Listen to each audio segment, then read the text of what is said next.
it's official. Cody might actually finish a story he started over a year ago. Cody Rhodes finally wins the Royal Rumble, or should I say, again. Are we happy about this? Are we unhappy about this? That is what me and my good friend Pete are here to discuss. So, welcome to the channel, which is Faz Wrestling. So, we are a new channel. So, it is me and my good friend Pete. And we are sitting here and we are going to talk and review Raws, SmackDowns, pay-per-views, as well as additional content looking at classical matches that we can review, certain segments, certain storylines, a variety of things. A variety of things that we just want to sit here, talk about, and hope that you lot can enjoy watching along. So, Pete, welcome along. Millions of dollars. The millions. So fucking The Rock, innit, mate? Well, I was going primetime players there with millions of dollars. Millions of dollars. Millions of dollars. We were on different levels there. How are you doing, my man? Did you enjoy the Rumble? I did. I'm fresh off a recent tram attack. And I'm all good. I got, for those who don't know, which no one will, I got attacked on the tram last night, which was interesting. Had a police thing this morning at 2 a.m, so that was all very interesting. But I watched the Royal Rumble with a slight concussion this morning, and I had a very good time. The concussion almost made it better. Like I was going to say, if there's anything that you've any opinions that I don't particularly agree on, then we'll just blame it on the concussion. So that's fine. Yeah, we can take those notes on board. Yeah. I'm all right with that. Yeah, absolutely glad you're all right anyway, and you're here to join us. But we're just going to go straight into the deep end now. So talking about the Men's Royal Rumble, Cody winning, are you happy, yes or no? 100%. I in the last episode, I said that CM Punk would win because on hindsight now, I disagree with myself because I was wrong. Mainly because I was wrong. It was a concussion, mate. Concussion. Before it even happened, it was a concussion. But it was more the fact that CM Punk's definitely, it's going to be a CM Punk and Rollins, and that's what's going to happen. And we'll talk about that obviously when Raw happens, when they'll address that. Yeah. But looking back now, it was always going to be Cody. First time in 26, 27 years that someone's won it back to back. Yeah. Do you know who it was? The last person to do it? Was it? If you don't get this, I'm going to be incredibly disappointed. Stone Cold Steve Austin was the last man to win back-to-back Rumbles. Is it 98 and 99 or 97, 98? Now, the years I'm not sure of. I just know that Stone Cold was the last one to win it back-to-back.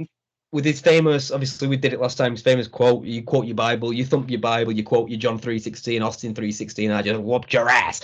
That was 96, King of the Ring. So I think it was 97, 98. I think you're right with that one, to be honest. But I agree. I think in the biggest grand scheme of things, I think it was the right call. I think it's the only realistic way that Cody was going to get to that main event with Roman, with them being on different brands. You could have. There's always a way to twist things around. Obviously, Cody's more of an ambassador than he is anything else. Like obviously bringing, we're gonna have to start from the start with Jay and Jimmy. We'll get there. Don't worry. That face-off just gave me like pre-WrestleMania vibes, and I was like, that's gonna be not this WrestleMania. That'll be. I don't think it'll be this WrestleMania. Oh, I think that's completely what they're teeing up for. I think that. You think it will be this? I think that's what they're setting up for. Although I have to be honest, because it can't main event, but it should. It won't main event. It's not a main event show. CM Punk's already a main event shot. You know what I mean? So there ain't no time for Jay and Jimmy Uso. That's why I think if you put it back a year and you but obviously they've already fucked around, haven't they? Yeah, they've done a hell of a lot. Yeah, a hell of a lot of stalling to get to this point with them. So I think that was really good. It was that getting straight into it now. I think it was a good idea. I had a feeling there was going to be some sort of interaction between the two, but not once did it pop in my head to just have both of them at the very beginning. I mean, Jay's look when Jimmy's music hit, Jay's look just Jimmy's good. Jimmy's a good heel, but Jay as an actor is phenomenal. He's brilliant. His timing's fucking awesome. Everything, the whole thing with Sami Zayn and the Bloodline, Jay carried. Jay really did. His intensity carried everything. Yeah, 100%. Like literally, you took the words out of my mouth. That's exactly what I was going to say. Jay comes out, like, I love how over his entrance is.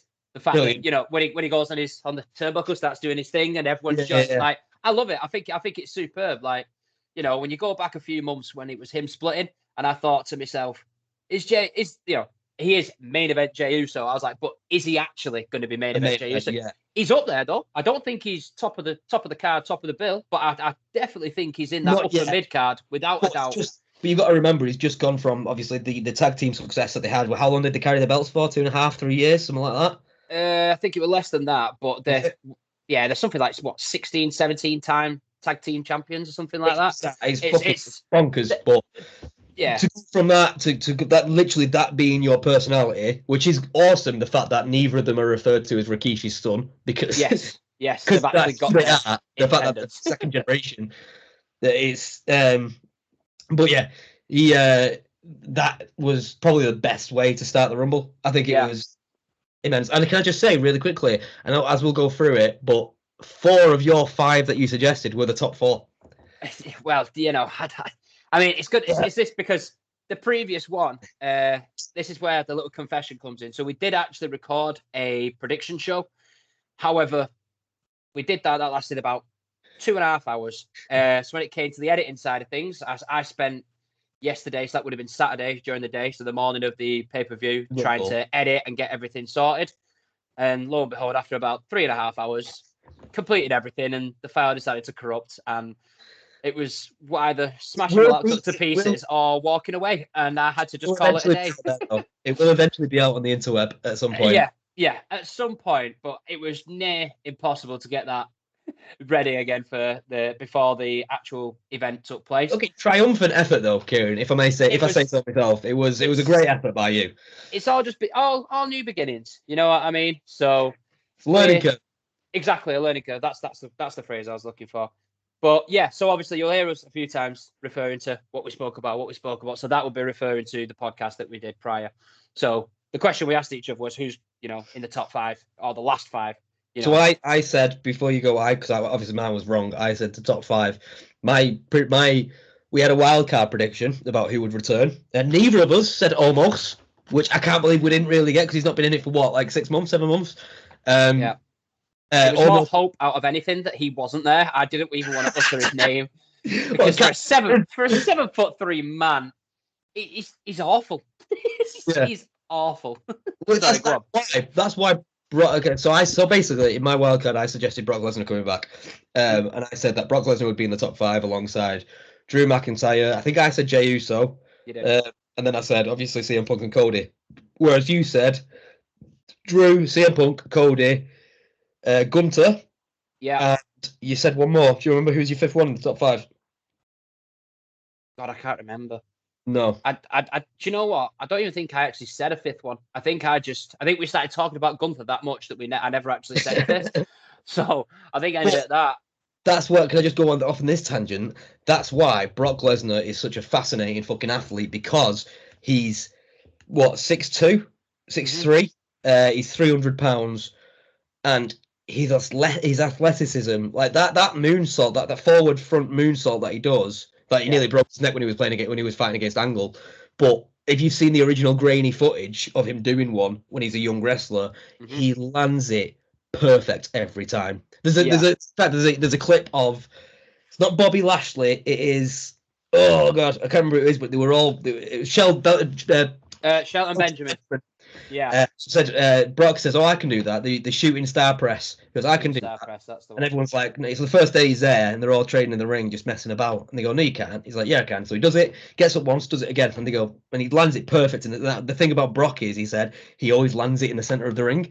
And then they go, he goes, "Right, we'll do it again." Then and he does it. I think we made him do it 5 times, and each time he landed in the exact same position. It's like a guy who's 300 pounds. That's why Ibar's so impressive. A guy who's 300 pounds should not be able to do that.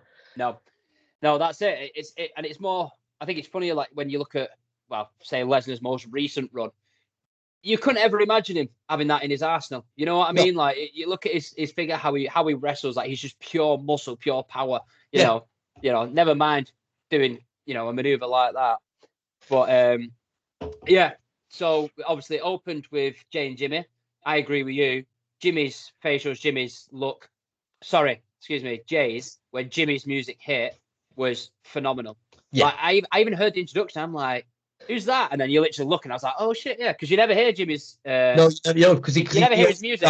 He comes out like sneakily, doesn't he? There's a whole point of him and Solo. Like I think when he was still, he'd left the bloodline, but he wasn't in the bloodline. They kind of played his music a little bit. But then now he's only ever in tag matches with Solo, so they play Solo's music. Or if he's with Roman, they play Roman's music. So it wasn't one that I was familiar with. So I kind of heard it, and then I was like, oh shit, yeah. But I mean, for me personally, I was quite disappointed. Like, I thought that was really good as a start, really good. But they kind of left it at that. Like, I don't even think Jay eliminated Jimmy.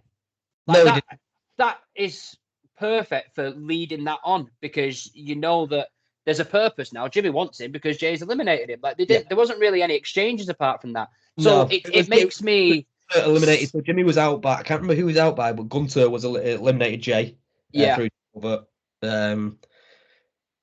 shall we talk about R-Truth? The treasure that is R-Truth. Like, I mean, Judgment Day is love. You know what? Like, R-Truth, I sit here now and I'm trying to compose how I describe R-Truth at this moment in time. I think he's fantastic. I think he's brilliant. Just the one person in WWE who's ever gotten Undertaker and Brock Lesnar to break character. Oh, I think there's a lot more to that list as well. Yeah, I think everybody says that. They say nobody can break us like R-Truth. Yeah. You know what I mean? Like, just the way that he comes out with his shit. Him throwing JD back in and then JD getting eliminated straight away was just brilliant. And then he goes, "What you doing?" And he's just like, "What you doing that for?" He's got it nailed down. He's got it made in the shade with the Judgment Day. His whole bit with the Judgment Day, and he's making the Judgment Day a bit more likable as well. And rather than, because every single time they come on the screen for about 2 months, I was like, "Oh, for fuck's sake, can't be asked. Can't be asked with Judgment Day because it's shit." And not even Mammy could save it for me. I was just like, it's boring. It's going to take over, and then that's why War Games was good, because you were like, "Oh, there's 5 against 5. Randy's back and all that." Yeah. But with the introduction of R-Truth, it's making the Judgment Day segments. I'm like, "Oh, Judgment Day, R-Truth's going to be in it." Yeah, literally, like again. So I'm looking forward to it again. Yeah, no, I completely agree, and I think we spoke about this off camera the other day, but the one that was on Raw a couple of weeks ago, where he did his little montage of him being a bit, "When I was a baby, I knew I was supposed to be in the Judgment Day." Now, you know what I mean? We're all one happy family. Yeah. And he's just like, like, I was there when Mammy won the title, and it's just him like bopping in the middle of the ring like this whilst she's holding up the title. Like, it's utter fucking nonsense. Like, it's one of those things, right, for R-Truth, where if you're a wrestling fan, it's incredible. But if I turned around and showed that to one of my friends and went, "This is unbelievable in wrestling," they'd be like, Are you okay? Are you well? Right. Yeah, like, is everything all right at home? Do you know what I mean? Like, it's stuff like that, right? Where it makes you a bit embarrassed to kind of share that with your friends. But if you're with someone who likes it and has an interest in it, it's fucking gold. It's like, you can't appreciate how good it is. Like, I think I heard the other day, and I'll give you a quick test. Do you know when R-Truth debuted in WWE? 2002. Earlier. 2000 and what? 2000? A little bit earlier. 99. Apparently, 1999 is when R-Truth first came to WWE, and it's 2024, and he's still fucking brilliant. Like, yeah, there's not many in the business who can say over 20. He did go off to TNA, I think it was, for a bit. Yeah. He went there, came back. The 24/7 title would never have worked without R-Truth. Yeah, again, like, it was a nonsense title, but he just made it work. He just, it was superb. But his rivalry with Cena was just fucking phenomenal, because it's when they tried to make R-Truth serious, and they realized halfway down the line it's never going to happen. So he just played into it. Although I do still remember, it must have been around 2007, because the Raw was in, like, London. It was in the UK, wherever it was. And R-Truth was, like, getting up there to top heel. He was feuding with Cena at that time. And I can remember him being stood there against the barricade and lighting up a cig inside and literally having a cig like that. But everyone in the crowd was going like, "You can't do that." And he's just like, "Shit." He's having a cool pause in it, then chucks it on the floor and puts it out of his foot and that. And I'm like, that was like heel. Like, if you actually sat and assessed R-Truth's, like, development, it's outrageous, because at that time I can remember I was like, what he's saying, I believe in. You know what I mean? I was like, I'm invested in this, even though you know that Cena's going to win because it's John Cena. Like that's the way it is. But then I can remember me and you, especially, will remember when he had his Little Jimmy stuff. Oh, Where, like, you know, that's around the same time as conspiracy. It's a conspiracy. Yeah, well, I'm sorry, John Morrison. Like, you know, all that was all part of that time, which is brilliant. And then he goes away for a while, and he comes back. And he first came back, and I'm like, is that truth? Like, you know, that's good. I didn't expect him to be involved in Judgment Day and be this entertaining. I think that's the key part. I think he's finally, because obviously everyone's always said we said it about before about him breaking people's character and managing to get them laugh, and he does it backstage as well, in the locker room and stuff like that. I think he's finally got a role. He's been given a role that he can just run amok with, because that is he's playing a nonsense character now, especially when the Miz, when he was tag team, it works. Everything works perfectly. So he's not playing a heel, he's not playing a face or anything like that. It's like, you want to love him. He's a lovable clown. That's what he's doing now, and that's what he's always done. He's just never been given that character fully. And now he's been given it. It works. So again, Triple H. How much did we talk about Triple H having the right creative mind? He's everything he's done so far has been fucking 5-star. It's been gold. Yeah, it is. It's like, I mean, what's the phrase now? It's like, you might correct me if I'm wrong here. It's like Vince just looked down the tunnel, like tunnel vision. Vince is like, right, this is my goal. This is what it's going to be. That's it. Whereas Triple H is like, it's wide open. He's like, right, we could do this, we could do that. This could work. This could work. But apparently, he when he first came in, he was actually calling like wrestlers individually and saying, right, here you go, here's your chance. What do you want me to do for you? And they would come out and they'd give him his ideas, give him their creative direction. Did he take them all? No, you can't. You can't make everybody champion. You know what I mean? So, but it was giving people a chance to say, listen, I think this will work really well with my character. Can I do this? And he'll go, well, I can't push you that way, but we can go this way. You know, and that's that's why the business, the company, everything has boomed so much since Triple H was in charge. It's soared massively. Yeah, without a doubt, because he's giving everybody a chance. Like, I know we mentioned it the other day, where it's like, it's not just main event, that's it, everyone else, we're not asked. It was a case of, we've got every single story now. Yeah, we've got main event, we've got from start to finish. Literally, like upper card, we've got our mid card, even lower card to some extent. There's still something going on around there, you know. We'll get back to the Royal Rumble, like literally just after this. But how long?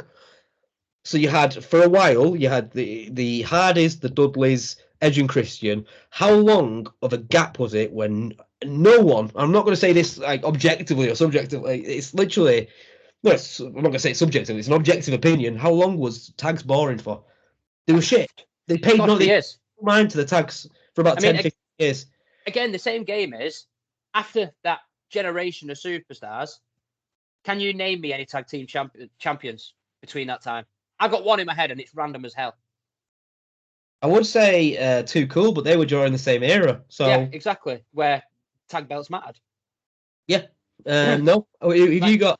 Okay, for some reason that popped into my head was Kofi Kingston and Evan Bourne. Like, oh my God, yeah. But do you know what I mean? Like, and they had that for ages. Like, they weren't a tag team; they were just two geezers that got together and won the belts, and then they just rocked around them for a while. But Airborne had a bit of a issue, didn't he? He did. He had a few troubles, that lad, but that's because he was too high all the time in the air. One of the greatest RKOs to ever happen, though, on the Airborne. Yeah, without a shadow of a doubt. I can, again, remember that like it was yesterday. But, yeah, that's it. To back it up. On the last episode as well, you guessed, we said who's your surprise entry, so I've already said mine, it was Brock Lesnar. I thought just on a wild card, I didn't think it was going to happen. You said it definitely wasn't going to happen, but I like to dream. I'm a dreamer. But you called Andrade. Yeah, no, that was it. And fourth entry, brilliant entrance, fucking phenomenal entrance, brilliant. It was just. You know what I love the most? Being in. Say that again, sorry. What, 4 years of not being in there, and then he comes. It was such a what do you call it? A boot from the crowd, such a pop. Oh, a pop, yeah. Well, literally, that's just what I was about to say. That he returned and people cared, and that matters. Because you could have some that return and people are just like, all right. But you like, even his intro was obviously slightly varied from when he was last in WWE. So again, I heard it, I was a bit like, huh? And then I heard the music kicking. I'm like, oh shit, there he is. Like, Camera, see, I remember watching it, and the camera focused in on one guy, and he goes, "Oh!" yeah. It's like as soon as $20 he's ever made in his life. Look surprised. Oh, it's Macaulay Culkin it. yeah, yeah, you're right. Yeah, it was though. But yeah, no, it's good to see him. I'm looking forward to see what they do with him. I really, really hope they don't just do nothing with him. That there's a purpose to bringing him back. Do you reckon? I hate when they bring someone back and they don't have a reason. They're just like, "We'll take you because you're out of contract." And he was out of contract. That's why I was adamant he was going to turn up. Do you reckon they'll throw him in the LWO and Escobar feud? I really hope not. I don't want him to just stereotype and put all the like Hispanics together or whatever. You know what I mean? Like, I don't like that. Like, that's a Vince thing to do. You know, It's like, we'll make a group. There's one black guy. Let's put all the black guys there. Like, no, you don't have to do that. Like, I don't want him just to get involved in that because of his like ethnicity, nationality, whatever. I'd rather him go into something completely different. Like, I don't expect to go straight into like a title match or anything like that. Are you also? Can I just ask? Are you also getting race war vibes from the Street Profits versus the Karrion Krosses? What they called the New Testament or whatever they called the. Like, honestly, I can see the pain in your face. Do you know what? Like, I feel awful, right? Because, you know, he's a guy. I'm sure he's a lovely guy. He's got a career, but Karrion Kross is the most boring man on existence of the planet. I just, like, for me, I'm past the point now. They could give him any gimmick. They could put him with fucking the best people out there, and I still would go, I don't care because Karrion Kross is there. I hope he proves him wrong. I hope he does something important. But then, what's the team called? What's the new his boys? Authors of Pain, AOP. Yeah, AOP. But what's their It's like Final Testament. What's their stable called? Something Testament. Yeah, it's like the Final Testament or something like that. Well, their manager, do you know the old guy? Doesn't he give you Commandant Nazi vibes? Yeah, like I just don't like it. Like, again, I'm more than happy to be proven wrong about things, but I'm just not a fan. Like, but it's Karrion Kross for me. He's had that many gimmicks. Like, I don't know if you was watching at the time where he had his TikTok gimmick, where it's like, you know, like, I don't know, it'd be like, Shinsuke, I'm coming for you, TikTok. The hourglass is running out of time, TikTok. Yeah. Hourglass. Just dealing with a stray cat. Sorry about that. No, I know it was just stupid. I also don't want to see them waste, because again, I think he's boring. Bron Breakker. I think he's boring. He bores me. Like, there's nothing. I love him in NXT. I think he's brilliant. But again, when I watch his bits and his segments, there's nothing really about him apart from his spear's awesome. But I'm not being funny. How many times, like, Roman Reigns' spear is probably my least favorite one. Like, I love Bobby Lashley because the flip, and it's. I don't like the flip part of it. I think that's what I don't like the most. Because if you're trying to tell me there's this guy who's like 300 odd pound and he's coming at me and he's putting me to the ground, if he's doing a flip, there ain't no momentum behind that, son. Because if you're doing a flip on that, then you're going slower to do your flip. I prefer a fully blown spear. Visually, it looks amazing, but again, you've got Edge fucking mastered the spear. Goldberg, as shitty of a technical wrestler as he was, and as dangerous as a person as he was, because he put people's lives in danger all the time. His spear was immense. It was. I remember watching when he did the. I can't remember what his special was called. The suplex, when he keeps them up in the. Yeah, I know what it's called. It has got a name. I don't know what it's called. He did all three of his finishes on Christian. And it's probably the best spear I've ever seen in my life, the one that he does on Christian in the ring. And Christian used to take... Christian, again, an immense in-ring wrestler. Yeah, technically superb. Yeah. Like, I like Bron Breakker, he's an iffy one because I do like him. I like what he's going. I like the character. I like it all. But I can also see it being stereotypical big guy. And there's not a lot more to it. Are you sure you just didn't like it because he eliminated Omos? Oh, no, I love that part. That part was phenomenal. That was great. Like, I just wish he did it with his pinky because that's, you know, like, just, you know, like, I just, I'd like, Yeah, just no. I'm not even getting started. Omos shouldn't be there. Omos should be unemployed. Like I feel sorry. The guy must be a lovely guy, has a job and all that. But shall we quickly talk about the Pat McAfee section because I don't want to talk about that either. Like, see, for me, oh god, I hated it. It's a waste. I feel like that's what annoys me. It's entrant. Like, yeah, I get that it's a bit of a laugh. People love Pat McAfee. I'm very on the fence with Pat McAfee. Like, is he entertaining? Yes, at times. Is he just a really fucking annoying guy? Yes. Like, all the time. It's a fine margin. He strikes me as a Marmite kind of guy. Like, you either really like him or you really don't.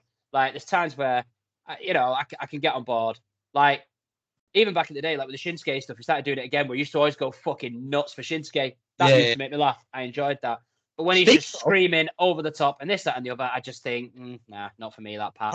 How much of a non-person was Shinsuke in that Royal Rumble? Yeah, he's unfortunately, he's quite buried. I can't see Shinsuke really going anywhere now. I think he had his main event push was obviously that feud with Rollins, but to be given two top-tier opponents like Rollins and Cody straight after each other. Yeah, and it's a gimmick. It's the whole God, what was it called? It's the whole Tajiri thing. The mist. Yeah, like I liked his promos. Like his promos made me believe him, and I liked how it was different. Like, what do you call it? Like the anime stuff. Yeah, anime. Like I liked all that side. It was something a bit different. And the thing about Nakamura was they never let him speak, which again, we're kind of going back into the Triple H thing. That they let people talk in the native language and then put subtitles on. It's like his idea as well. Like, honestly, like for people like Shinsuke, like I think Asuka's had a few promos like that. Like probably Io Sky as well. People who where English ain't the first language or whatever. Yeah, it means they can still deliver a promo, and we can just read it and understand it, and it's 10 times better because they're going to deliver that better.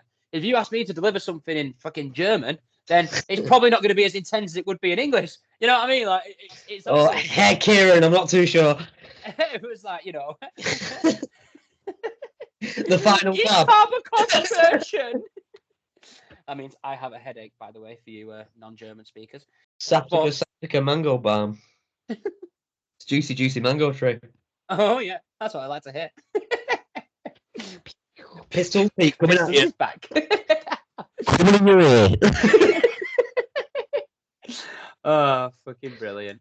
Is there any more of the Rumble? So, what did you feel about the Final Four? I think it was really good. You called it straight away. I want to squeeze one last little point in before we go to the Final Four, which again, this is like a Triple H appreciation show so far because it shows how he's done things works for when Carmelo Hayes entered, and he got a pop.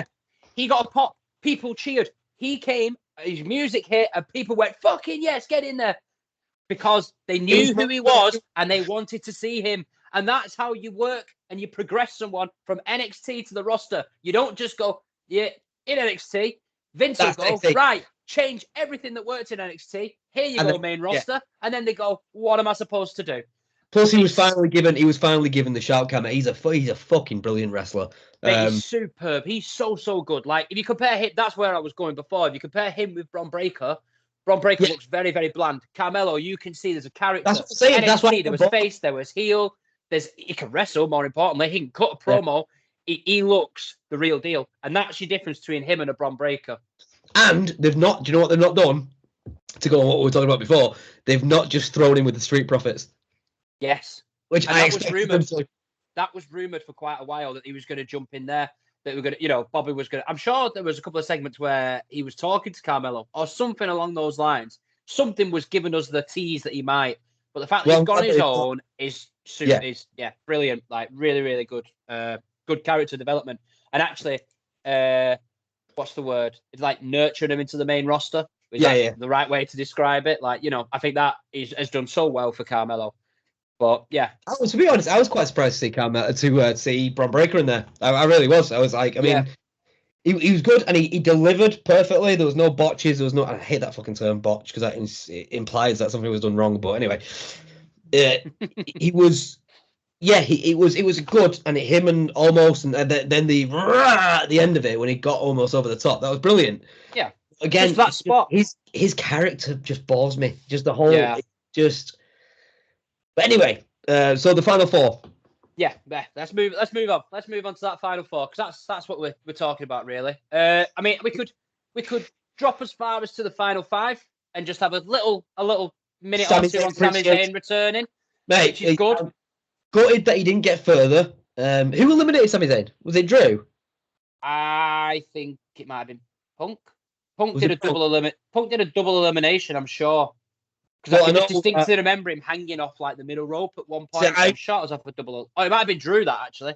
Obviously, it wasn't. It was great. He came into the ring and he unloaded on Drew in the corner, and he just which I thought was awesome. I think it would have been a lot better, and I see the downside of what I'm about to say, but I think it would have been a lot better if Sami Zayn got to eliminate Drew. But then at the same time, you would have seen Sami Zayn in the top four, and there's nothing that there's no story because he's been out for so long, a month or two. There's nothing that he would have really brought to the final four. Like, you would have been like, he's not going to win because he's got no storyline at the minute. Yeah. But I would have also loved to see him eliminate Drew.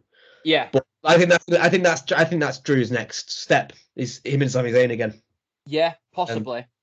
Because I don't know if you. Sorry, go on. I was just going to say you've got where everyone's entwined now. You know it's going to be CM Punk Rollins. You know that because of the animosity between them. You know it's going to be Punk Rhodes and Reigns, which is the story, obviously. Yeah.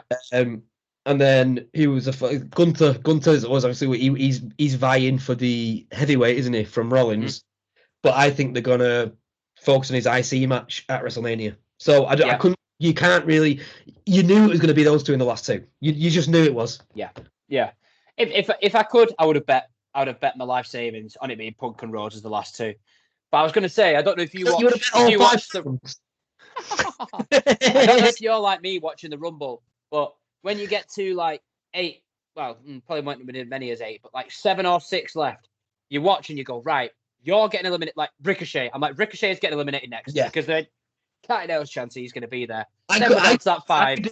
We could do a full episode of Ricochet because he's technically one of the best wrestlers I've ever fucking seen in my life. He's brilliant, and the fact his home life is is so I root for the guy. Literally, like if like obviously he's with Samantha Irvin, isn't he? His whole swear to God. What do you think you're talking about? That's what I mean. I'm following on from it. Give me a chance. Give me a chance, coach.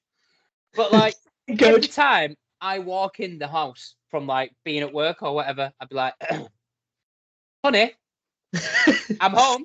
Say my name. Welcome home, Ricochet. Thank you. Thank you. But literally, like, it would be incredible. Tonight for tea tonight. It is lasagna. Oh, wicked! My favourite. You would just get to do it all the time, wouldn't you? Like anything. It is. And whilst we're on the topic of that, her way of saying Chelsea Green has to be my favourite thing ever. She has stopped doing it. I'm not sure why. Chelsea Green. It's just a little Chelsea Green. It's like brilliant. But she's doing it now because she's part of obviously that Scottish monster. What was that? Sorry. I said she stopped doing it because obviously she's partnered with that Scottish monster, Chelsea Green. Oh, I thought you were about Samantha Irvin being partnered with Ricochet and the Scottish monster. I'm like, what's that got to do with anything? Have I missed that in a Ricochet promo?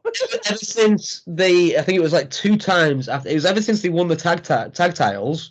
She's not been doing it, so I think she's been told to stop doing it because she's definitely been told to stop. Because everyone loved it. Everyone loved it. A podcast with her on, and they said the way you say Chelsea Green is just phenomenal. Where did that come from? And she's just a bit of like a girly girl, so I just thought I'd put a bit of a girly spin on it. Yeah, it's brilliant. She does the same with Ludwig Kaiser as well. She kind of goes like Ludwig Kaiser. Like it's honestly, it's brilliant. When the Street Profits and the Tesla, they're all kicking off, going past him. Yeah, but he's doing like his hands behind the back, like he's still being prim and proper. Like I like him. I like Imperium. And do you know what? This is a perfect segue because now we can move on to that final 4. and we can address Imperium, Gunther, box them off as a whole of just probably a couple of minutes of pure appreciation for just how good Gunther and Imperium are as a unit. How long was he in there? Because I think Rhodes did it at an hour and was it an hour and 58 minutes or something? Rhodes wasn't in over an hour. The longest in it was was Jay.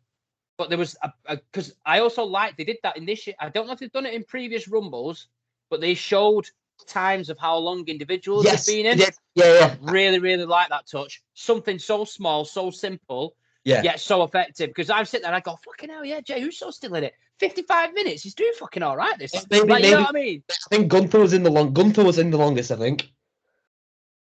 All in all, he may well have been. I don't know. I can't remember. I can't think remember. so. It could be. I know that Jey Uso was obviously number 1, and he was in there till I'd say top 10. Yeah. So it was in there a hell of a long time. But when that top 4 happened, I definitely, that was my 100% feeling that it was going to be Punk and Rhodes. Definitely. Like as soon as those top 4 were there, I didn't know who was eliminating who or anything like that. And again, Gunther. His athleticism for like he's just incredible. He really is fucking a really good wrestler, really good character. Knows how complete package. Yeah, he'll be main event. He'll 100%. He's going nowhere. But they did the same with that's why I think they skipped it all with LA Knight because they knew that he was getting such a pop that there was no title to give him. The US, that's why he didn't win Money in the Bank. The US or the Intercontinental, there's no point. He's going to go straight to the top because he's already making us so much money. Whereas Gunther, he's technically better than anyone in the company. Yeah, like 100%. It's the way that Gunther is a big guy but can work with anybody. You can put him with a big guy. You could put him with Lesnar, he'll deliver. You could put him with a Chad Gable, he'd deliver. A Rey Mysterio, he'd deliver. Fucking Bronson Reed, he'd deliver. You could have him with anyone. Like I was listening to one of the podcasts. So shout out Wrestle Talk. But listen to those guys. We like you. But listen to those guys, and one of their guys is like a big Miz Mark. So he loves him, and he's like, and the other guy, but like he's like he loves Miz, and his co-host hates Miz. So they just constantly bicker back and forth about it. But then when it was Miz and Gunther, the guy who doesn't like Miz was like, wow, Miz has like finally had a good match. And the guy was like, I told you. He said, yeah, because he's with Gunther. Gunther could make a piece of shit have a 5-star match. Like, because he's that good, he can make anybody look good. Do you remember Lesnar versus Guerrero?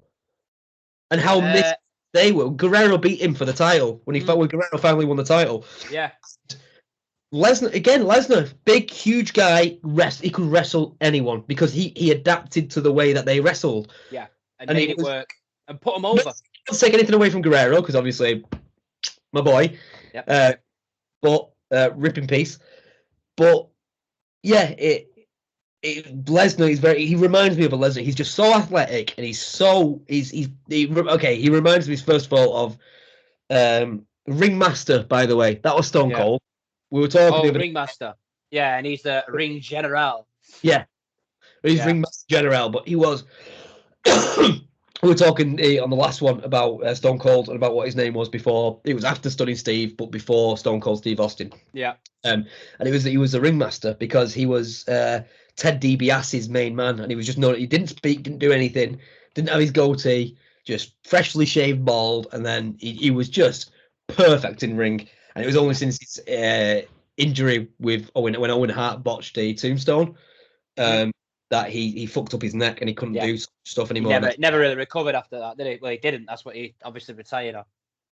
But yeah, I kind of want, obviously, for the Gunther chat, we could sit here for hours. I think tomorrow night's Raw, we will probably see where Gunther's heading towards WrestleMania. So I'll probably save that Gunther chat till then. So just moving on to that final 2 with Punk and Rhodes. I think for me personally, I felt like that was the one time where you were rolling the dice. You was like, now I don't know what's going to happen. Yeah. Could it be Punk? Could it be Rhodes? You know, and that I think is where it really, really got that interesting. Because there's some Rumbles you've had it in the past where you're like, yeah, they're still going to win though, aren't they? Like even last year with Gunther and Rhodes, even though Gunther had done what he'd done and how good he was, you was like, Rhodes is still going to win though. So you lost that intrigue a little bit.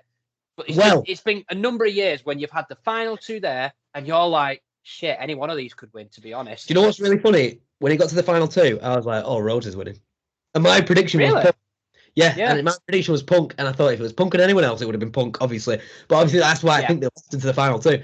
But as soon as it came down to them two, and the way that they were, that when he picked him up into almost a last ride maneuver, and Rhodes jumped over his head and got him in the crossroads from behind, I was like, oh, it's definitely Rhodes. And then even when that reaction to the go to sleep, Rhodes is, oh mate, it's the best I've seen.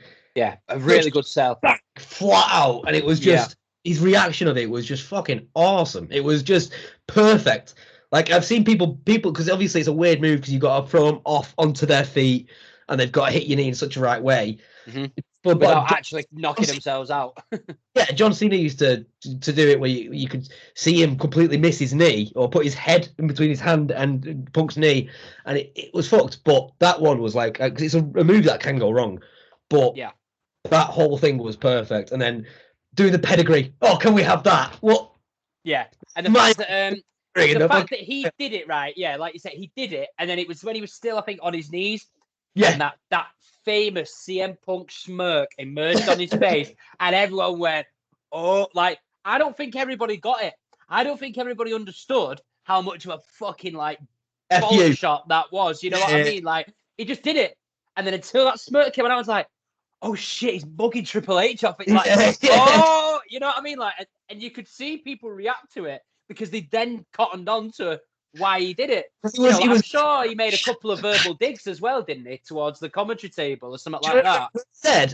It was someone, I read it on a review today. Someone said, as soon as he said, "I've not come back to lose to Dusty's kid," they were like, he's lost. Yeah, that's it. But he said something prior to that. And I do you know what? I'm fuming because I really should have wrote that down.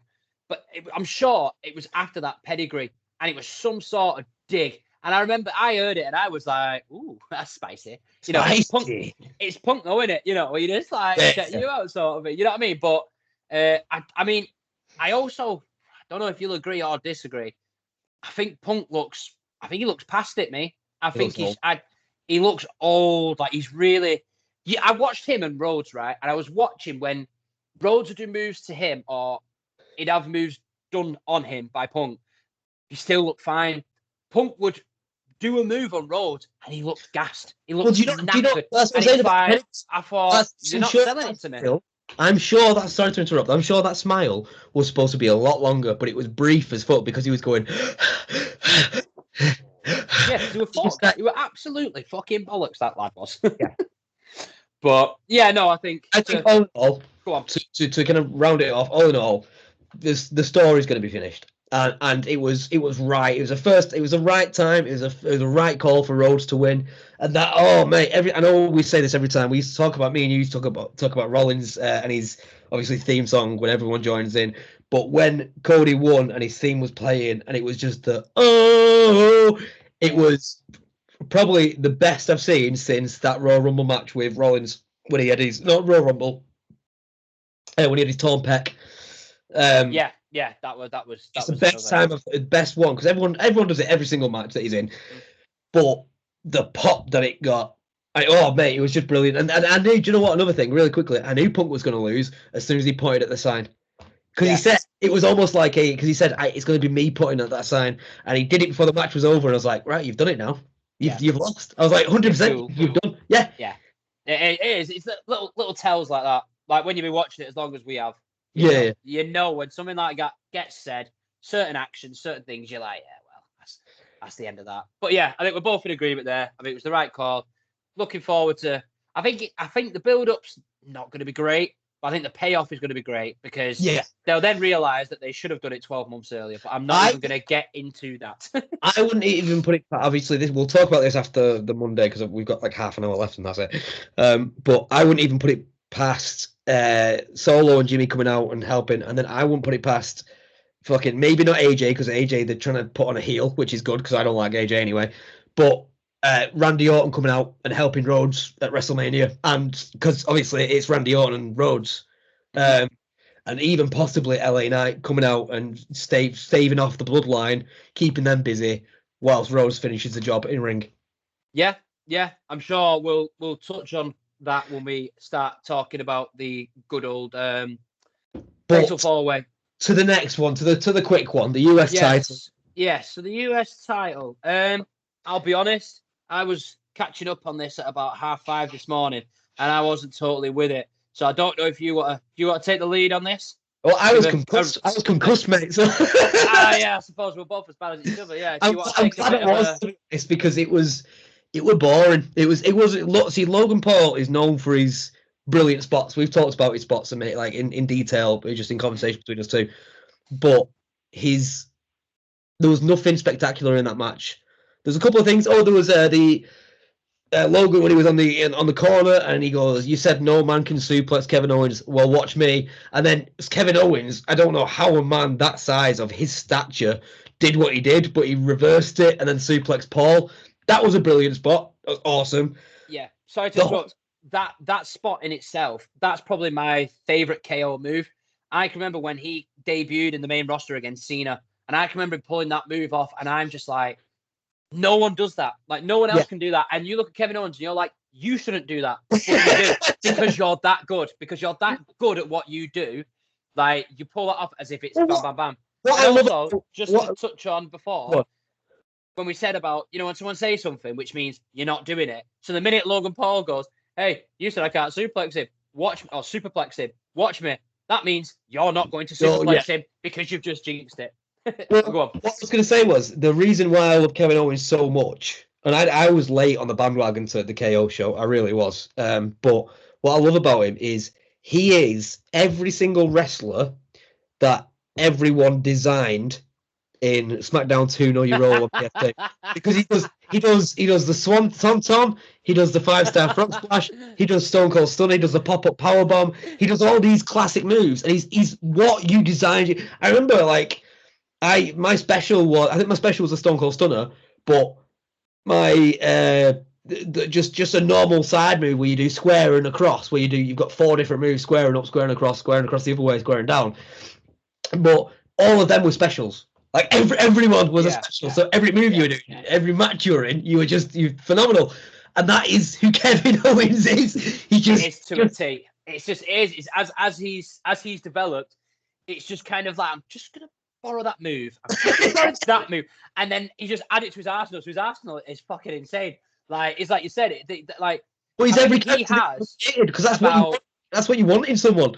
Yeah, he must have 4 or 5 other people's finishers, which are just part of his moveset. Yeah. Where people would end a match on that, whereas for KO, that's just like bread and butter, mate. Like, you know what I mean? It's just what I do like is the stunner's still top. Yeah, I mean, it's pop-up powerbomb. I love the pop-up powerbomb. I just think it's so basic but so effective. Like, it's a simple move. You can do it at any point in a match. If someone's running the ropes, you just go pop, pop. There you go. Big guy, you just sling them on it. Like, I just think because there's nothing worse than if it's like Grayson Waller, for example. Grayson Waller's finisher. I don't know if you even know Grayson Waller's finisher. I do. It's on. Isn't it a D? No, it's not a DDT. What is it? No, he's on the outside. He has to be on the outside of the ring.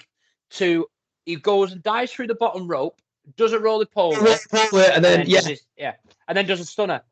That's it. So in order for him to do his finisher, he's always got to be outside the ring. So he could be kicking fuck out of us and then just go. You know what I mean? Give me a minute. Yeah, I'm just give me 10 seconds. I'm just gonna nip out, but I'll be back. You know, like it don't work. It don't work. You'll see me in a minute. Literally, but yeah, like KO's moveset. I thought the match was average, at best. I'd give it. I'd give it a C plus, maybe a B minus. It wasn't because I was gonna say a 2 out of 5. Whereas you're on like American grades and stuff, which I'm all for. Like C minus. I'd call it a 2. I think a strong 2, a 2. I must admit though, I like the finish. I did like the finish. Yeah. I like the fact that he tried the same gimmick with the knuckle duster with his same friend, and they was like, nah, you're not coming here. We've had this before, you know. And then them two come down. Yeah, Austin Theory. Like, you know, just him to slip it on there, and then for him to try it fail, KO be like, you know what? Fuck you. I'm going to use him, pins him.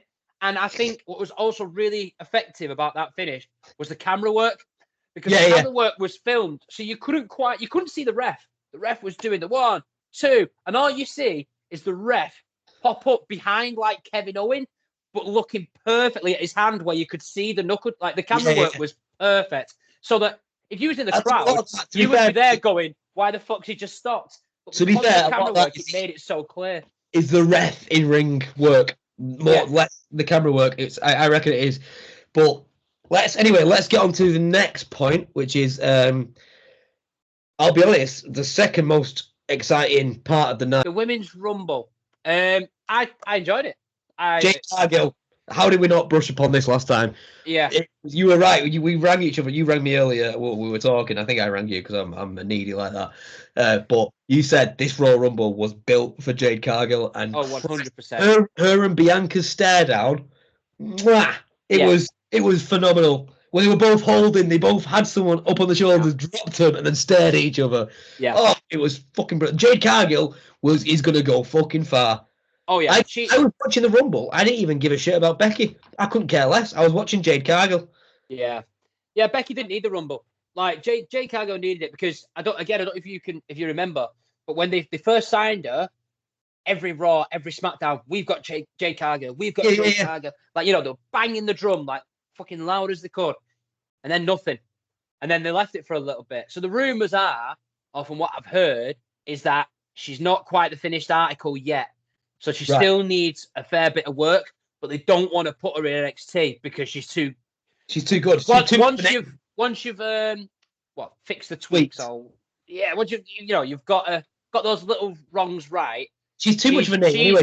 She's gonna be top level, like main event, like what they did with Bianca, where Bianca came from NXT and went straight to the top. Well, I'm positive that's why they did the whole stare down, because it's one in the same, her and Bianca. They are 100%. 100% having the pair of them, because they are. I mean, I don't think Bianca's quite as toned, let's say, as Jade Cargill, but definitely it's a match that I think everybody wants to see. I don't think there's any doubt about that. But because she's not quite there, like I know again we touched on this yesterday, where the Rumble is ideal. Because you go in, you do your 3, 4, 5 spots, and you can just chill in the corner for another 5 minutes until you need it again.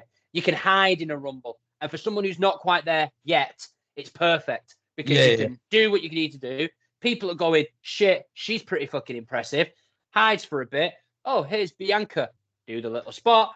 And then blah, blah. Even when she eliminated Becky and Naomi. So Becky, She had hold of Naomi, I think, and she knocked Becky off the apron and then threw Naomi out. I think it was Naomi. I might be wrong, but but it was still Cargill's elimination, because it was her and Becky that were having it out in the first place. She then turned around, got distracted, and just went fuck off. Those two of you, bye. But yeah, she's a specimen.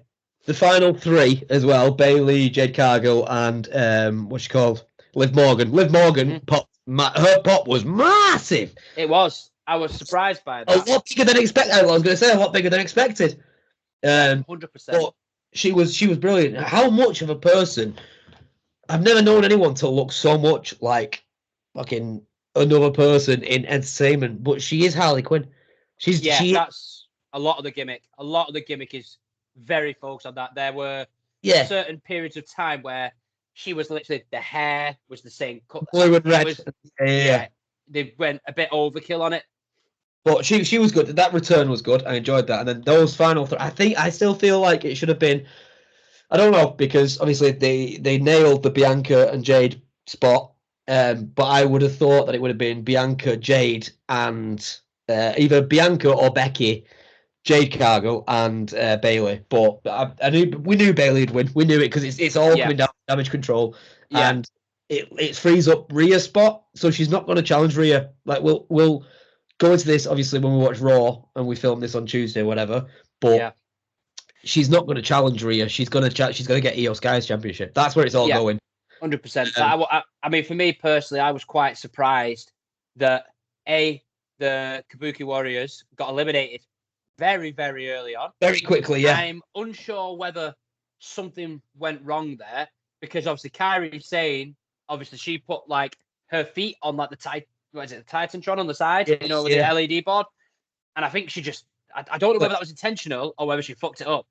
Yeah. But then I think it was a case of because when that happened, I'm sure Asuka was against the ropes and literally asked someone next to her to eliminate her. If you watch it back, you can see her make some sort of comment to this person. This person goes, boink, off you pop, and she went. Because it was seconds when the pair of them got eliminated. So I don't know whether that was a botch or whether that was planned. But it did catch me off guard. They should have had a planned spot together, and then obviously her being out made it useless. So she threw herself out. Possibly. She packed herself. Yeah, and then it's just like, right, okay, just, fuck it. We're just going to wing the rest of this. But that surprised me. I thought that was the night that the turn on Bayley was going to happen. That's what hasn't. This didn't so again, this will be reviewing SmackDown, to be fair. We'll review that. No doubt they're going to plant some seeds or show a bit of something going on there. So that is a big interest moving forward, that you've now got the tag champs that are there. You've got the women's champ that's there, but you've also got, number one contender, would you call it, for the main event of WrestleMania? Well, it's main event, so she can pick any match she wants, but she's not. I guarantee she's not picking Rhea. Like we said the other night, Becky and Rhea has been pushed so fucking much, and that's what's going to happen. 100%. Maybe even a triple threat with Nia Jax, because obviously you're a pretty little face. It's just they're gonna do something with that. But Bayley is free for Io Sky's got no one in storyline. In a storyline way, she's got no one that she's feuding with because the Damage Control are running everything at the minute. Rhea Ripley's never even come across Damage Control because they're trying to keep her story separate. Yeah, so you have to. The two champions, you've got to keep two champions separate. There's no point if you do the brand split. It's pointless having them intertwine, whatever you want to call it. I think it's a better storyline. I think that is what's going to carry SmackDown a lot to the road to WrestleMania. Because obviously with the main event, you know that Reigns is not going to be there every week, and you know that Rhodes is going to be against Reigns when he admits it. Could be tomorrow night. Who knows? Another thing, going to happen. Whilst you're saying it, another thing that's what I love about Rhodes. He's on both brands. He is Mr. WWE at the minute because he's everywhere and he wants to be. And that's why people love him. That's why they want him to be champion, because he's everywhere. Because he wants to be on every single show. Whereas I don't know if it's Reigns' choice that he's not there or whatever, but no one cares about Reigns anymore. No, it's just past its sell-by date, isn't it? It's just one of them where it's like all the reason that he's got that title now is to keep adding days and days onto that reign, because they're never going to get to that point again. Never. Well, not for the next 20 years anyway, but...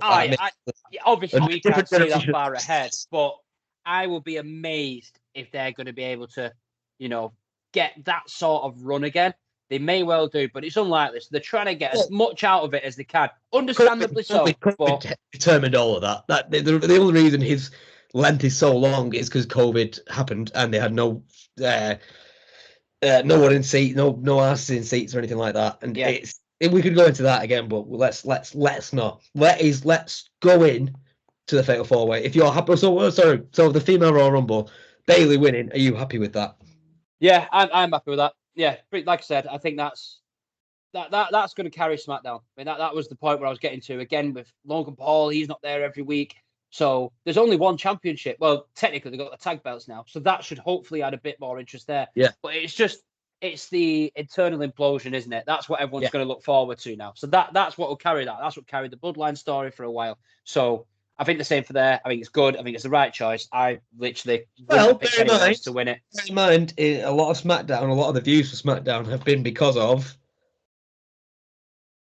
Yeah.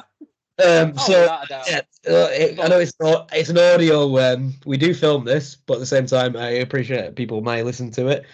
So that was I was doing something physical then, which was just the LA Night points, and this is an audio medium, so not the smartest idea. But anyway, if that hadn't given it away, the fact that both of us went afterwards might have given it away. Like you said, let's move on to the Fatal 4-Way. Go on, you lead with this, man. You tell me what you think. I think we all knew what was going to happen. I think there was only about 2 really good spots in there. One of them being, well, I say really good. It was a really good spot to me is something that's new and different, and that they've not done before. Which is why Logan Paul's fucking brilliant at it, because he's a risk taker, and that's why him and Ricochet, their feud should have lasted longer, because they're both innovative, they're both different. The only different thing I saw, or new spot that I saw, was the 2 of them lying on each other, and then obviously AJ Styles hitting Roman, and then Roman lying a phenomenal forearm on Roman lying on the 3 of them, then him trying to pin all 3 of them, and then all 3 of them kicked out. The only reason that didn't work for me, it was good, it was a good spot, but the only reason it didn't work was because the commentary team were trying to save Roman Reigns, because AJ missed his bit. And so before he got to the apron, they were both on each other. All Roman had to do is, which I expected, I thought he was going to put a foot on them, because Knight's shoulders were on the floor, or on the apron. He was above Randy, and they said, right, well, both of their shoulders are down, so neither of them, the ref's not counting them, because they're both counting each other out. All Roman had to do was put a foot on them, which is a Roman thing to do. But he didn't, and he looked around, and he was kind of looking around, gasping, and looking at them, and then looking around. It's like, well, you could have had this match won, and it's clear that you're waiting for something to happen, a spot that you've planned. And I called it as soon as I was waiting. I was like, right. And as soon as he jumped up, as soon as he got to the outside of the apron, AJ, I was like, phenomenal forearm. He's going to fall on them. AJ's going to try and pin him. Mm-hmm. It was, I don't want to call it boring. It wasn't. I finally saw blunt force trauma against Randy Orton, which is what I've been waiting for. That was my favorite bit. That was probably my favorite bit of the match, because it's been a long time coming, hasn't it? It's so similar to the RKO, and obviously he's not managed to do it on him yet. He's been RKO'd himself, LA Knight. But that was a really good bit.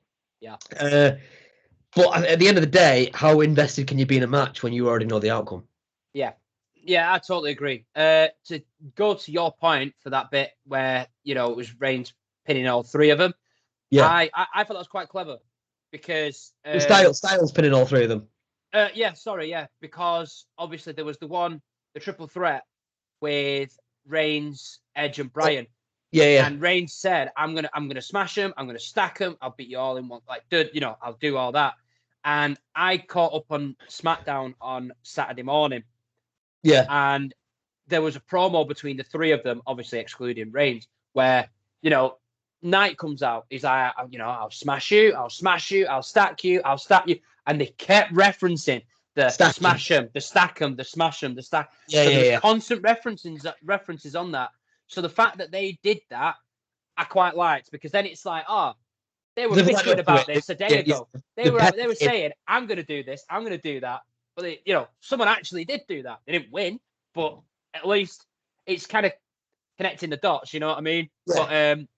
But I agree in terms of, you knew Reigns was always going to win. Like, this is the point I kind of wanted to bring up, where a lot of Roman Reigns matches are predetermined. Reigns is going to win.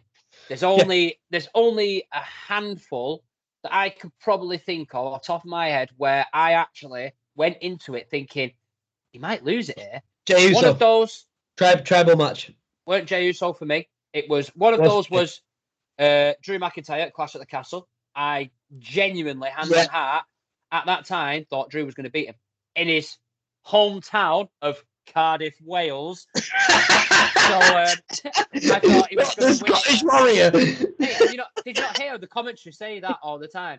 Yeah. Sheamus in his home country. He's not though, is he? He's not. It's a lie. Like that is just American commentators being naive as fuck. Like, no idea. Famous, and I love to fight here at home in Wales. I always remember back in the day when Wade Barrett was wrestling, and they used to say he's from Manchester, England, because people had heard of Manchester. No, he's from Preston. And he's fucking... No, it was Manchester, England. Oh, William Regal with Blackpool, obviously. Yeah, Barrett was 100% Manchester, and I only know that because I listened to him. When I was in Australia, I met a bunch of... I was in there, so I went to, obviously, I was staying with my brother in Brisbane, but I went to see my cousin in Darwin, and I spent a week there, in one of the weeks I was there. And I met up, and he went to... I was with him and my other cousin, and she worked for the Australian government, so anyway, we went into town and he was working and she was working. So I said, right, I'm going to go around to a few bars and just see what the crack is. And it's a big big touristy place for backpackers and stuff like that. Yeah, so I go to the bar and I meet up with these 6 backpackers who are all together staying at a hostel. And we're all talking and they're like, where you from? Where you from? Where you from? We're all talking and I go, I'm from Manchester. And they're like, all right, whereabouts? So I'm like, Failsworth, a place in between Manchester and Oldham, if you know it, is near Yorkshire. But I'm from Failsworth. And this guy goes, oh, I'm from Manchester. And I was like, all right, where you from? And he goes, Crewe. Fucking no, you're not. Son, that is not the same. That's hope more than anything, because no one wants to be from Crewe. He's like, please, Manchester, can I just... I mean, I always say that about Failsworth. I always take the piss about Failsworth because it's on the brink of Oldham, and it's like they don't want to be associated with Oldham. But it's Oldham. It's not Manchester. It's Oldham. But you ask anyone, now I'm from Manor, you're not the way. That's a lie as well. But yeah, so trying to get back onto that. Clash at the Castle. I generally thought he was gonna win. Obviously, Cody WrestleMania. I thought Cody, that was his time. And my other one was Sami Zayn at Elimination Chamber. Yes, I was on genuine belief that was the time. If I had to rank them, just for reference, I would probably say Sami was third. I'd say Cody was second, Drew was first. Like I can't tell you how adamant I was Drew was going to win that night. For me, Cody was first because it was a story. It was all very much too predictable for Cody to win, so I understand why they didn't. Mm-hmm. But for me, Cody was first. Jay was second for me. Really? Yeah, he really was. I've never wanted it. Like, I want Cody to win and I want Cody to finish the story. I love the whole thing that's going on, but I've never wanted someone to beat someone more than I wanted Jay to beat Roman. So I let it just infect my mind and I just let myself believe it. Yeah. I was about to say there, it wasn't who you wanted to win; it's who you genuinely believed was going to beat him. Like which obviously you're saying there. You convince yourself, don't you? And you're like, it's got to be. It's got to be. That's it. Like I remember listening to like some podcasters when it was coming up to that Saudi show with Logan Paul and Roman Reigns, and was like, Logan Paul's not beating him. Not a cat and nails chance. Yeah. But what if he hits that lucky punch? There's that 1%. What if he does? You know what I mean? Like, it's not. Hey, listen, there's not a chance he can win. What if he does though? Yeah. Like Cole said that on so many ones, right? With Roman Reigns, was like, he's not got a chance of beating Roman Reigns, or has he? Like, and you'd be like, well, that's the game, son. No, ball scrambled. You know what I mean? Like that is literally why they do what they do, because they might or they might not. But yeah, and I felt last night was one of those matches where you knew Reigns was winning that match no matter what. Patrick, there's no way you could have lost because it's too too long of a streak to give up at a Royal Rumble. He's not giving up. He's not giving it up at the Bloodline, like fucking train wreck that was when the Bloodline internally combusted. He didn't give it up to Sami Zayn before the Bloodline combusted. Mm-hmm. Didn't give it up to Jey Uso after that. It's got to be Cody, and if it wasn't Cody last year, like, for the love of God, if anybody from WWE watches this, let Cody win. Don't let Roman retain. I beg you. This Junior, Cody's got to win. You made a mistake a year ago. Don't do it again, because no one will like that. No one liked it a year ago, and they won't like it now. We don't care about him breaking a record. Just let Cody win. Do you not think that's what it's leading to? Obviously, with Orton. No, not another year of this. No. The fact that the Legacy Boys, obviously, War Games happened, and he let him win. And when he got all choked up, saying he let me win at my dad's match, because it was obviously Dusty Rhodes who created War Games. Yeah. Do you not think it's going to lead to Orton coming out during when Jimmy and fucking? It wouldn't surprise me if Jay comes out, obviously, to stop Jimmy. I don't think I don't know. I'd love for them to be at this WrestleMania, but I think they've got a lot more to go into, and I don't want them to rush it because they rushed it already and then they stopped it dead. and they moved brands, and it's the first time they come face to face in what 4 or 5 months, which is ridiculous because their intensity was fucking brilliant because he was going to beat Reigns for the second time after the tag team match with Solo Sikoa, and he was with Jimmy, and he was, what was that, Money in the Bank SummerSlam? SummerSlam was Jay because Money in the Bank was the tag match. So yeah. So again, he's the one of 3 people to pin him in the last 3 years. The other being fucking Eric Rowan. The Eric Rowan, big ginger beard. Rowan's one of the ginger beard. What, he pinned Roman? He pinned Roman. And Baron Corbin. Baron Corbin. Baron Corbin was the last person prior to Jey Uso. And before him, it was Eric Rowan. Christ on a bike! I would not have got that in a million years. And Seth Rollins. I'd have said Bray. Sure as hell wouldn't have said Rowan. No way. Well, the last fucking crazy to pin Reigns, which is bizarre. It's more bizarre that probably would have been at fucking like 2015 or something like that, which is just nuts. It shows how protected he is, though, right?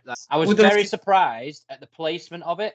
I did not expect that to be the second match of the night. No, that definitely set me back. But then it was weird because it also then made me care less about it because then I knew 1,000,000% that Roman was retaining. Not a bad match, but when Roman loses, they're going to end on it. It's going to be fanfare. It's going to be the biggest fucking thing ever. It's going to be it's going to be that. It's right, and not quite to give away taking off him, but you know what I mean. No, I know. So it was. I thought. I mean, it came on before the US match. Yeah. Like that.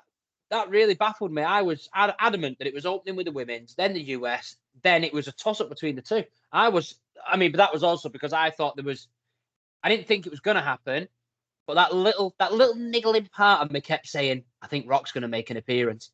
But I think we can obviously now absolutely, completely confirm that Rock and Roman is not happening at WrestleMania because that has been rumored for months.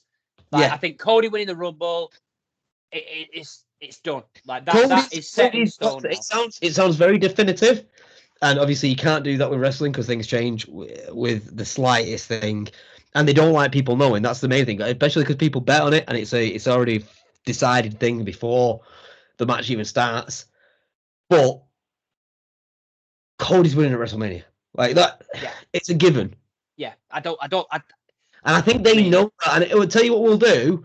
On Monday, when we're filming on Tuesday, talking about Monday Night's Raw, we'll have a look at the live odds of WrestleMania and Cody, because if it's anything above 2-1, you bet your bottom dollar I'm going to put 50 quid on it. There's no way. I can assure you now, Cody Rhodes is going to be well under evens. I remember, because I bet on last year's WrestleMania, I remember Roman Reigns was 5-1 to win last year. And I remember, because I was talking to Michael about this, and I was like, do you know what? I'm debating a tenner, because I could see him keeping it, It's going to be Cody, it's going to be Cody. I was like, but I can see him doing something like that, and they're pretty good odds. And then, obviously, I never did it, and then, obviously, seeing that Reigns won, I was like, fucking hell, no way. The one thing that I've outside of sport that I've ever bet on, or I've ever wanted to bet on, and I bet on the year before and I lost everything. But I'm always really good with Oscar shouts. And there was one year that I went through and I did an ACCA, and I looked at it and it was something hysterical. Like I think it was like 170 to 1. Something just ridiculous. I put a quid on it. No.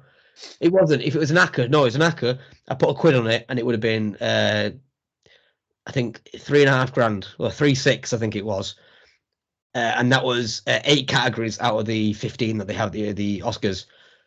Every single fucking one came in, and I didn't put it on. Oh, every single one. And since then, every year I've called it, and I've gotten at least 6 out of the 15. I refuse to bet on it because I know the 1 year I bet on it, it's not going to happen. It's much like it is on the list now of the great scandal of 2016, where I place, and Kieran knows all about this. So does our good friend Adam Cheatham, who is going to make in some guest appearances for his Cheatham Wrestling Fact Corner. I put a bet on one year, and I was working on the weekend, and I was going to Turkey in the morning for a week with an ex-partner, and I put on a 14-fold for wins, losses, and draws. The first match was Liverpool-Bournemouth. Burnley. And I had Liverpool to draw. Bournemouth, but I had them both to draw. Bournemouth went 1-0 up, and I was like, Still Burnley. Burnley, sorry, thank you. Burnley I can remember it clear as day. And I was like, get in, Burnley, go on. And then it was half time, and then Burnley went 2-0 up, and I was like, slow down, Burnley, come on, we want a draw. It's like, and they ended up winning 2-0. And I thought, right, I'll scrap it, ignore that. Went on holiday, came back, looked at my Bet365, and every single match came in, and it was 16p for 24 grand. And every match came in except for Liverpool. And not just because I'm a United fan, but that is why eternally, to this day, I will forever hate Liverpool and the cretins that reside there. Yeah. Let's also not forget Cheatham's input on that. So you've come back from holiday. I don't think you've been on the internet, so you haven't really chatted to us or anything like that. So you come back from your holiday and you go, lad, you'll never believe this. So put it in. Showed it to them both. Yeah, so I literally sit there and I go, fucking hell, that's well unlucky, that, mate. Like, you're nearly there, unlucky, that's shit, that. Cheater replied going, should have had a Burnley to win, shouldn't you? And you're like, cheers, Cheatham. That is absolutely, like, the worst thing you can tell me right now, because it doesn't change anything. And yes, obviously I fucking should have done that, but I didn't. And then he proceeds to take the odds from all the other matches. There's math involved in this. He takes all the results from the other matches, and then has Burnley gets the odds from the day of Burnley to win. And when if you had 60p on that and Burnley to win, it would have been like 42 grand. And I would have been, oh, cheers, Cheatham. And he went, imagine if you had Burnley to win all your other results and you put a quid on it. I was like, Cheatham, I don't want to know. But that is just Cheatham to a T, though, really. 700 grand. Literally, that is just him. Oh, dear me. But yeah, I think we're wrapped up there, so I think we are.